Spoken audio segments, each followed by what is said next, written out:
ایک چیز بتاتا ہوں جو آپ کو خوابوں میں ہر چیز دکھا دے گی. ارے ہر چیز. اللہ اکبر. آپ کے لاہور مغل پورہ میں لال پل ہے. جی بالکل ہے؟ بالکل بالکل. جی جی بڑا مشہور. ہاں جی. آج سے کوئی 7-8 سال پہلے رمضان میں وہاں ایک قتل ہوا. ایک جوان کا قتل ہوا.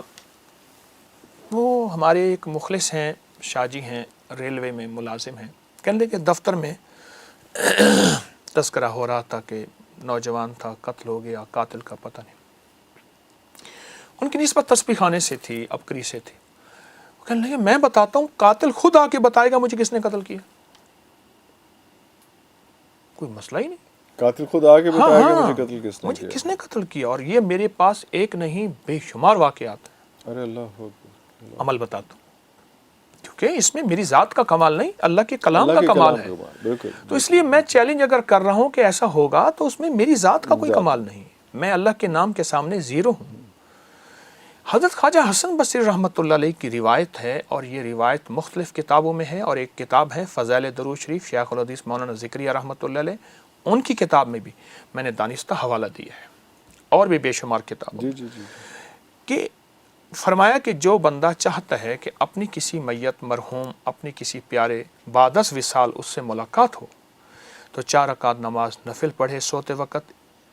4 رکعت نفل ایک ہی سجدے کے ساتھ، 4 رکعت کٹھی. جی جی جی.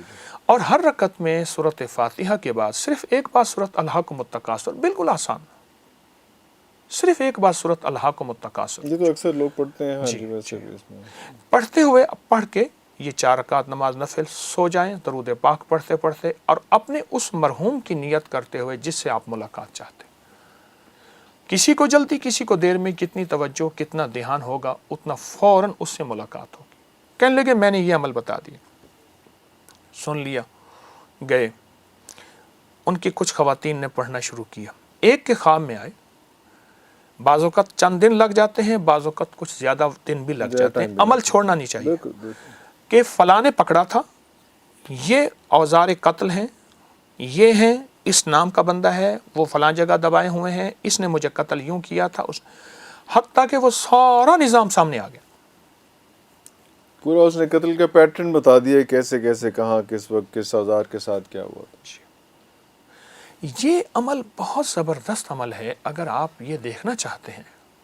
حتیٰ کہ میں تو اس عمل کے ذریعے میں نے کئی لوگوں کو بتایا، انہوں نے بڑی بڑی ہستیوں کی زیارتیں کی. ارے اللہ. آپ کس ہستی کی زیارت کرنا چاہتے ہیں؟ آپ چاہتے ہیں فلاں ہستی کی زیارت ہو جائے تو یہ عمل آپ پڑھ کے سو جائیں. پھر آپ چاہتے ہیں کہ اس سے سوال و جواب بھی ہو، اس سے استفادہ بھی ہو، تو آپ اس عمل کو کچھ ایسا متواتر کریں. آپ کے سامنے ہر چیز کھلے گی، حیرت انگیز کھلے گی، ایک دنیا کھلے گی، ایک جہان کھلے گا. کئی دفینے خزانوں کے میں نے بتایا، انہوں نے نکالے. ارے اللہ. انہوں نے بتایا کہ فلاں جگہ خزانہ ہے، یا فلاں جگہ تعویذ دفن ہے، یا فلاں جگہ تمہارے لیے یہ عمل ہوا اور اس نے کیا. اس نے پوری ایک زندگی دکھائی جاتی ہے، پورا ایک نظام دکھایا جاتا ہے.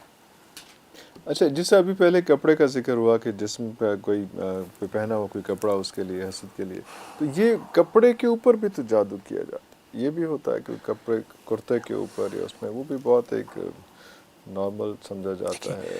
انسان کے استعمال کا کیا ہوا کپڑا نا، اس پہ نقش لکھا جاتے ہیں. استعمال کیا ہوا کپڑا، انسان کے جسم کے بال، ناخن. جی جی جی جی. اس لیے بالوں اور ناخن کی ضرور حفاظت کرنی چاہیے، اسے دفن کرنا چاہیے، دفن کرنا چاہیے، پھینکنے نہیں چاہیے.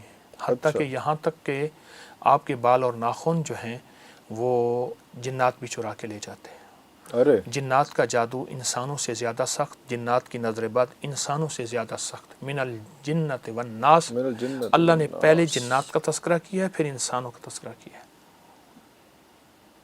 یہ اور جب دفن کر دیں وہ اللہ پاک اس کی خاص حفاظت اور طاقت میں، پھر وہ چیزیں اس کو وہاں سے نہیں نکال سکتے، وہ ایکسیسیبل نہیں ہوتی ہیں پھر ان کے لیے. لیکن جنات کیوں حسد کرتے ہیں، یا جنات کیوں جادو کرتے ہیں، یا جنات کی نظر لگاتے ہیں؟ ان کا کیا مطلب ہم سے؟ کوئی لوگ تو چلو پھر کوئی بغض کی نہ حسد رکھ لیتے ہیں، جنات بھی یہ کام کرتے ہیں.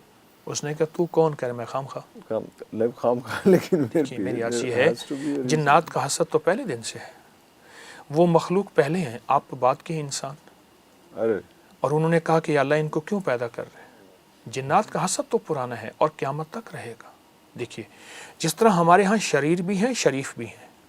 اس طرح جنات کے ہاں شریر زیادہ ہیں، کیوں؟ آگ ہے، اور حسد آگ ہے، اور نظر بد آگ ہے، اور جادو ارے آگ اچھا ہے، تو وہ ان کے زیادہ قریب ہے. آگ ہے.